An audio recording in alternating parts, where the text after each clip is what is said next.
Bienvenue sur Arcaniste. Dans cette vidéo, la lame de la force, la lame numéro 11. Alors, elle est sous l'égide de la lettre Cap, vertu et intelligence, victoire de la non-violence, utilisation rationnelle et rationalisée de la force. Cette carte représente une femme qui dompte un lion. Son chapeau rappelle par sa forme le 8 de l'infini, celui qu'on a vu sur la lame du battleur. Et les deux cartes peuvent d'ailleurs former un très beau couple. Le personnage tient la gueule du lion entrouverte, mais avec la plus grande facilité du monde. Cette femme tire sa force en fait de sa féminité. C'est dans la douceur, la passivité, la sérénité que cette femme peut puiser une force infinie. Cela signifie que la puissance féminine est bien plus forte que la brutalité.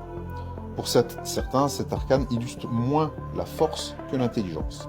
Elle suggère qu'il ne faut pas tuer ses ennemis, mais au contraire, les maîtriser et s'en faire des alliés.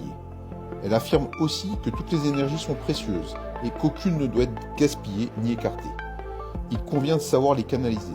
C'est enfin le pouvoir de la non-violence, la puissance persuasive et la douceur. La force qualifie moins la femme que le lion à ses pieds.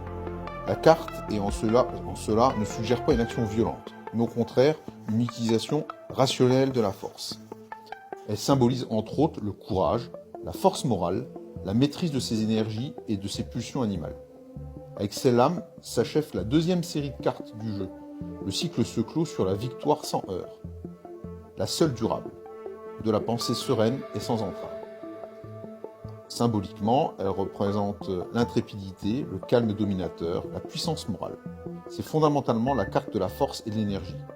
Confiance en soi, capacité de conquête, tendance à l'héroïsme, prépondérance marquée des tendances constructives sur les tendances destructives.